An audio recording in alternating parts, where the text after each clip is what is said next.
गोरे, हामीसँग धेरै धन छ। गाउँमा सबै लग्यो भने अरूको आँखा लाग्छन्। त्यसैले सबै धन यही कतै लुकाएर अलिअलि मात्र लिएर जाउँ। केही दिनपछि सँगै आएर लिएर जाउँला। मेरो आइडिया तँलाई कस्तो लाग्यो? पैसा लुकाउने ठाउँ पनि पछाडि रुखको टोड्का रहेछ। त्यहीँ लुकाउँदाखेरि धेरै राम्रो हुन्छ। हुन्छ, किन नहुनु? यसै टोड्कामा लुकाएर जाउँ न त। यस्तै भिडियो हेर्नको लागि मेरो युट्युब च्यानललाई लाइक, कमेन्ट अनि सब्स्क्राइब गर्नुस् है। धन्यवाद। कोहीले घरमा पनि हेर्छन् मलाई केही गरेन भनेर। अब गोरे टाटो बाटो पढे लेखेको पनि छ। उनलाई कुरा चलाउनु पर्यो विदेश जाउँ भनेर। अनि त्यसको आधी भाग मैले पनि पाउँछु। अब उनलाई विदेश जाने कुरा गर्नु पर्यो।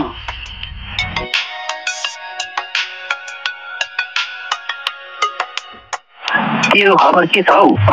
के हुनु, सबै ठिकठाक छ हौ मेरो त। म सल्लाह गर्न आएको। कमाइ गरेन भनेर घरमा मलाई हेला गर्न थाले। मेरो काम केही छैन, तेरो नि केही काम छैन यहाँ। परदेश जाउँ, त पढे लेखेको छ, पैसा कमाएर आउँ, पछि बाँडौँला नि। के छ विचार?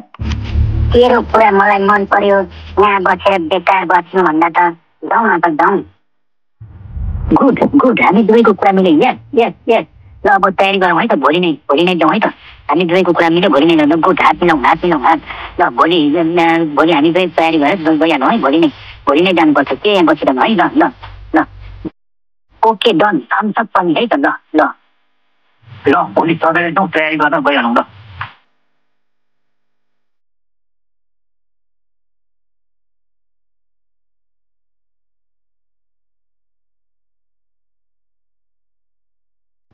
काम काटको मान्छे खाने बेलामा त थुप्रो आउनुपर्छ। के हो पारा? मलाई देख्ने बित्तिकै गाली गरिराख्नुपर्छ। म भोलि बिहान विदेश जाँदैछु। अब हेर, यो कुरो अघि नै भन्नु पर्दैन। गाली नै गर्ने थिएन नि हेर। आमामा साँच्चै हो, अलिअलि हो, जाने नै हो। खुसी लाग्यो अब चाहिँ।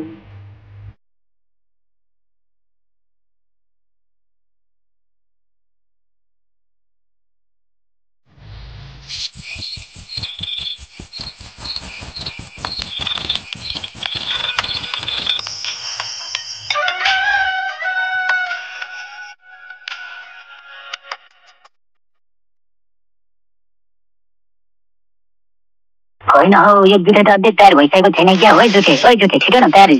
कति ढिलो गरेको? फेरि गाडी छोड्छ नि त, ढिलो हुन्छ फेरि। भयो बस्दै गर्दा एकछिन। ए तेरिका, ल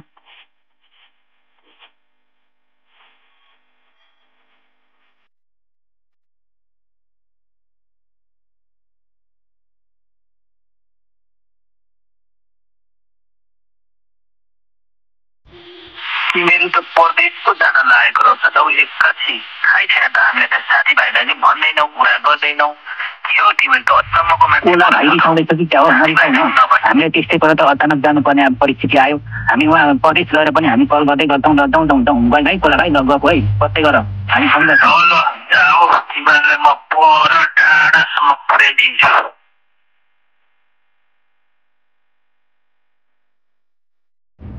ल अब म पनि गएको। केटाहरूलाई टाढासम्म पुर्याइदिनु पर्यो। ए बाबु, ल बाबु, ल।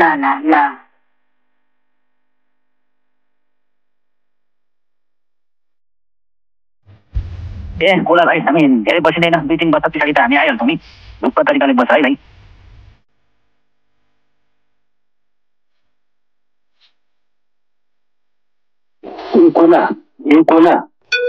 कोला सुन्दैन।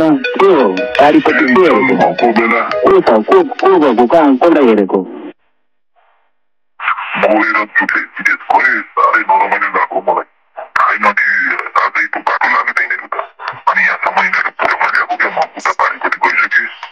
ए खर्च आइहाल्छ नि। के को टेन्सन लिएको त? जाउँ टेन्सन लिने हो र?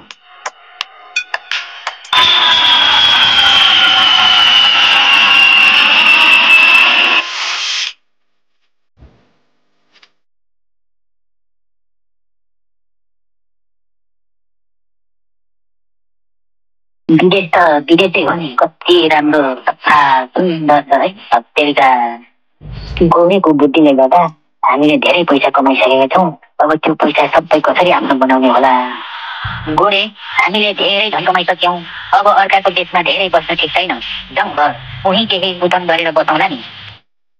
साँच्चै हामी आएको त म 2 वर्ष पो भइसक्यो है। जाउँ न त जाउँ। हामीले पैसा अलिअलि कमाएकै छ। जाउँ है जाउँ।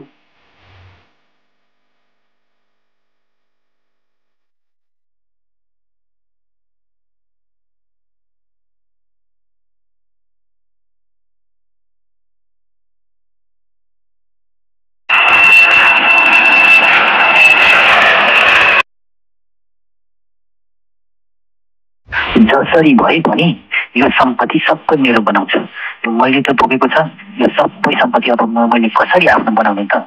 यसलाई अब कसरी ठग्ने त? कुन आइडियाले ठग्ने त? अब यसलाई केही आइडिया त अपनाउनु पर्यो। ओइ गए मेरो कुरा सुन्न। ओइ भन्न के भन्न खोजेको भन्न, गफ बढाइ नै भइहाल्छ नि। गोरे, हामीसँग धेरै धन छ, गाउँमा सबै लग्यो भने अरूको आँखा लाग्छन्। त्यसैले सबै धन यहीँ कतै लुकाएर अलिअलि मात्र लिएर जाउँ। केही दिनपछि सँगै आएर लिएर जाउँला। मेरो आइडिया तपाईँ कस्तो लाग्यो? पैसा लुकाउने ठाउँ पनि पछाडिहरू खोटोर्दा रहेछ, त्यहीँ लुकाउँदाखेरि धेरै राम्रो हुन्छ। हुन्छ, किन नहुनु? यसै टोटकामा लुकाएर जाउँ न त। ल अब यही टोटकामा झ्याप्प राखेर जानुपर्छ।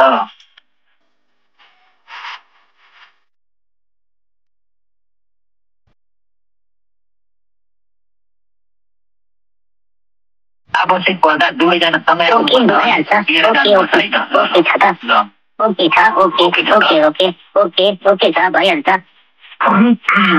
यति भएपछि त कसले ध्यान देखेर कसले थाहा पाउँछ होइन? ल ठिक भयो।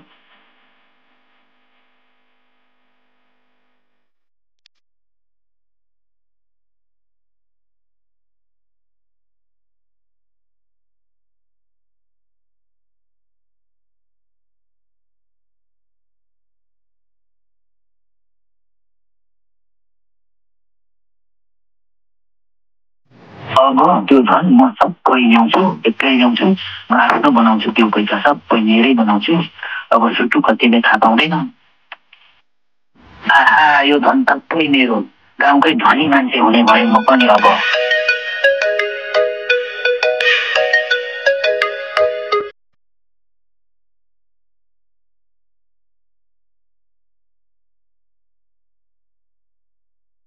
आज अत्यान्तै खुसीको दिन, मेरो सपना पुरा भएको छ।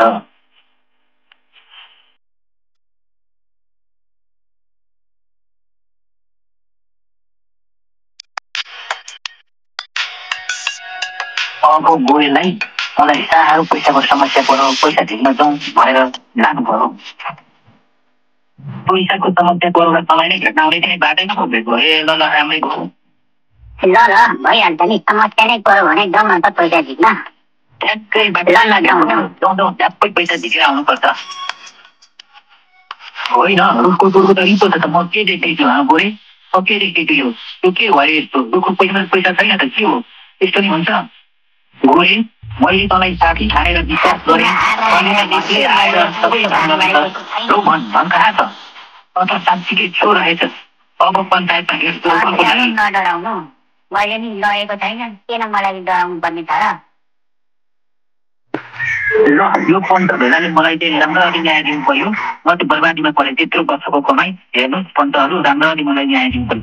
धन त मेरो पनि हराएको हो, बिना प्रमाण चोर लाउन पाउँदैन मान्छेलाई। गोरेको कुरा पनि ठिकै हो। भोलि धन राखेको ठाउँमा जाउँ, म वन देउता बगाइदिन्छु नि त। त्यसो भए आजलाई जाउँ, भोलि जङ्गलमा भेटौँला नि त।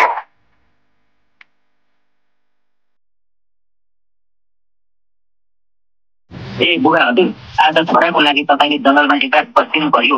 मैले अस्ति एक बुढा पैसा लिएको थिएँ नि, हो त्यो गएर मेरो हो कमाइ हो। अब हो त्यो एकलौटी पैसा बनाउनुको लागि तपाईँ जङ्गलमा बसिदिनु पर्यो। हामीले त्यो सबै पैसा हामीले नै राख्नुपर्छ, त्यो गोरेलाई नदिने। र मैले भनेअनुसार तपाईँले गर्ने काम गरिदिनु पर्यो। ल भोलि पन्तहरूले पन्देउता धन गोरेले चोरेको हो कि गोरेले भन्छ, त्यतिखेर तपाईँले धन त गोरेले चोरेको हो भनेर भनिदिनु है। ल जा त अब। ल राम्ररी बस्नु बुढा, म भोलि बिहानै आउँछु।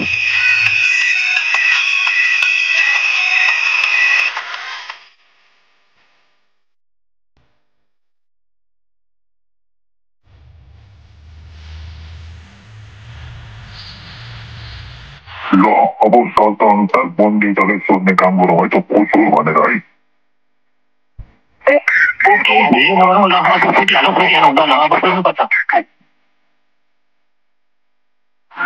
वन देउता, धन गोरेले चोरेको हो कि झुकेले चोरेको हो? सत्य कुरा बताइदिनु पर्यो। धन त गोरेले नै चोरेको छ। फेरि पनि भन्छु, धन त गोरेले नै चोरेको छ। गोरे बन्देको कुरा सुन्यो होला नि, के भन्नु? सुतेको शङ्का सत्य साबित हुन गएको छ। अब गोरेले सम्पूर्ण धन सम्पत्ति जुठोलाई फिर्ता गर्नुपर्ने छ। त्यही शङ्का, अरू केही छ? म यस्तो गल्ती गर्दै गर्दिनँ, मलाई शङ्का लाग्यो, एकचोटि चेक गर्छु।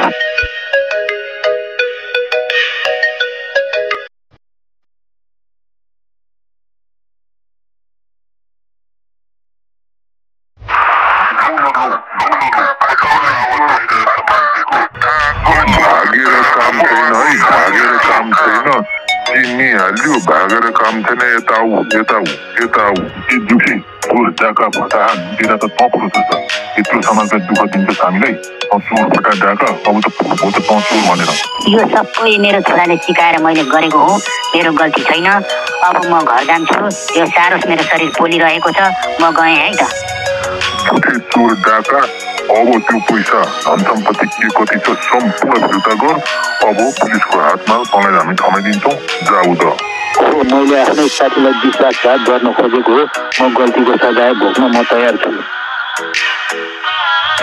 यो समाजको त कलङ्क चोर रहेछस्, अब चौकी थानामा हिँड। अब बाबु गोरे बाबु धुरीबाट कराउँछ, तिमी एकदम सच्चा रहेछौ।